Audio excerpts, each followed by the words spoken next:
hey, I didn't see you there. Welcome back to the channel. It's Empty Slot Car, and today, as the title suggests, I have a few tips and tricks on building your own slot car table. I got a lot of questions about my table and my setup, what I did, so I'm going to share that with you, what I did building this table, and what I learned, and some of the stuff I might do differently now if I could do it all over again. So without further ado, let's get into it. So this right here is where this madness started. Well, actually it was in that room, but it's under heavy construction right now, so we'll just say it was right here. I took the track that I had, set it up on the floor, and away I went, and that was good for about 2 days, and then things really got out of hand. And it all started with this set. I had this set since 2012-ish, I want to say. It's an older set, as you can see. And yeah, it's been sitting for a long time. Wiped the dust off, even though there's still some dust on it. Set it up, and being on the floor, that wasn't enough. So 2 to 3 weeks later, this is what I ended up with. So we're back to familiar territory now. This is my layout and setup, as you all may know. So like I said, I'm going to run through a couple tips and things I considered while building this to come up with this layout and table setup and all that. So let's get into it. Okay, so the most important thing you do before you start any of this is, if you live with a significant other, make sure they're okay with you building a slot car track and taking up a room in the house or in the basement or wherever. The last thing I want is for any of you to have to spend a night or two on the couch. Okay, great, you got that sorted. Now the first thing you gotta do is measure out your room and see what space you have to work with. And also when you design your table, take into account if you want the table against the wall, or like I did, I wanted to access it from behind. So that's how I came up with my measurements. And my table measures 6 feet wide by 12 feet long. So yeah, my table's 6 by 12. And the way I built it into 3 separate tables, mini tables. And each one measures 4 by 6. And the 444 gives me my 12. Now I built it in 3 separate tables just to make it easier to set up and take apart, maneuver around, or even if I want to change the layout, add to it, I can always do that down the line. So again, taking that into account, into consideration when you're building your own. I'll insert a picture here. So that was the single table when I put it in, and I'll put some more pictures up right now of how it looked as I was building it.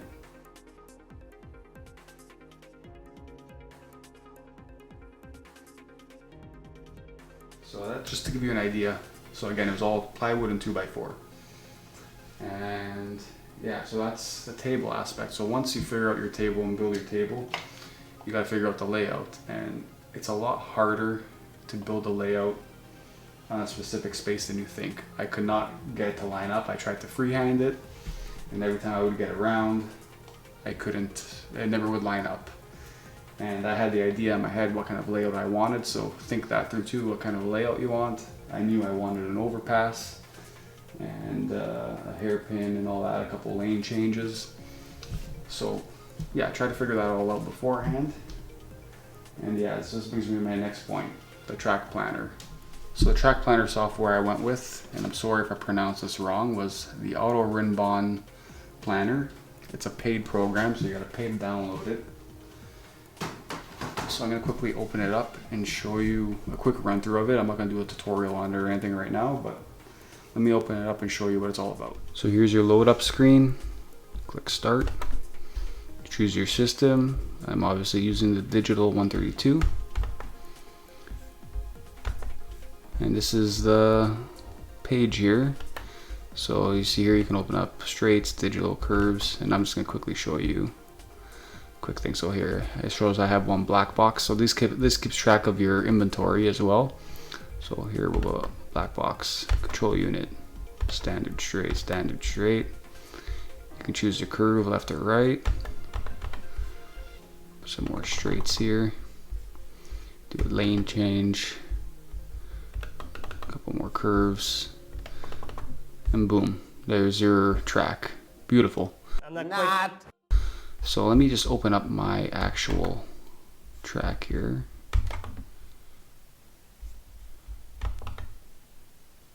Actually, this is the old one. Let me go to the new one. Current. Okay, so this is my current layout. And the beauty of this program is, so yeah, you can add your borders into, and it keeps track of everything. So you go to parts administration at the top here, and it gives you a full like inventory. So you input what you have in stock, and it keeps track as you build your track, how many you have remaining, how many you used. If you need extra, it'll be highlighted in red, so it shows you there. So it's easy to keep track and let you know what track pieces you have to buy while you design it. So it's a very helpful tool. And again, it's to actually get the track to line up, because when I was building this freehand without any program, I would come around and this would be a little bit too high, too low. It would not match up. I had a lot of issues, surprisingly. Okay, so your table's built, the track's laid out. Now you may or may not have a lap timer yet. If you don't, I recommend getting the App Connect. And the Carrera app that you can get for free is totally fine. I've used that for a while, but I highly recommend looking into the Smart Race app. Now, as a fellow YouTuber that does a good breakdown of the Smart Race app and all its features, I'm sure if you Google or YouTube the Smart Race app, he'll come up. He does a beautiful breakdown of it. So look that up. It's next level. You could do weather scenarios and the safety car penalties, all this stuff. Like it's crazy. So look into that. And so you got that all set up now. You're ready to race and you're enjoying the track a bit, but of course it's not enough. You want to terraform and add some grass and trees and yada yada yada. What do you use? Well, I'm gonna show you what I used and what, if I can change things and go back and start fresh, what I would have done now. So let me show you the material I used. So I used this brand for the most part, which is Art Minds. I got it at Michael's. I also have this powdered grass. So now this is what I used. I got it in bigger sheets, obviously. I don't remember the exact size, but it was maybe double this. It was pretty long. I pretty much did, you can see the breaks here, right? So this was like a sheet here, another sheet there. I think each table took about 3 sheets. So going back now, I would have done things a little bit differently. So doing research, I found a gentleman on YouTube, Anthony Ramsey. He has an amazing layout. And what he did was he used a foam board underneath the track here, meaning you can just spray some of that glue and sprinkle on your grass. And it gives it a much nicer and cleaner effect than what I have. So going back, I would have done that. And also the foam helps like sound deaden the cars a little bit. So going back, I would have done that. And even for like stabbing in the trees into like the styrofoam, it's a lot easier than gluing them down and having them rip off over time. So look into that too if you're gonna do that. If you don't care, then this is a fine method. I don't have a problem with it, but going back, I would have done the styrofoam method. So that takes care of your grass. You get the trees that, like I said, you just glue them on, or whatever the case is. You get your Carrera buildings. So I'm going to do a quick close-up of the trees here that I used. They're pretty realistic. I've seen more realistic ones, but I don't think you have to go too crazy. You can also build your own. Again, Anthony Ramsey does a review on that you can check out. I get a lot of questions on the sponsor boards that I made here. So basically what I did is took some styrofoam board, cut it to size. I printed out the decals I want to use, or the sponsors I want to use on my computer, glued them on, and used some two-way packing tape. Not two-way tape, sorry, packing tape to give it that shine, protect it, gives it that laminated look. So kind of a budget route, but it does the job, and I think it gives a nice effect. You can see the gravel here is a little bit more realistic than the Art Minds gravel sheets that I have. Like, this is actual gravel that I got from Panther Hobbies in my last video. Some more MHS models displays here and signs. So yeah, next I'm going to get into some track lighting options that I've already gone through in past videos, but quickly give you a rundown on that as well. So lastly would be track lighting. I did a review on these Tipkick floodlights not too long ago, which are battery powered lights. They do a pretty good job. I have a few on the track. Then I also went with the Slot Car Space Solution light set, and I did a review on that as well, and it does an awesome job, as you can see. Lights up the track very nice. A few other small things I did that I never touched on is, so under the bridges I have some LED strips that I used. Let me get a close-up of that for you. So I picked up these strips at my local hardware store, and I just wired them up with the other lights. I have two strips, one on either side of the track, and then also the same on that bridge there. And I think that pretty much covers everything for the most part on this build, at least. So the final thing you have to do is just get out there and have fun. Enjoy the track, enjoy the hobby, and yeah, that's it.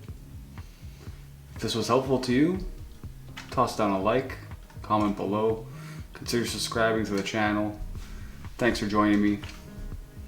I leave you with some cars driving around the track. Thanks again. Catch you next time.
What are you still doing here?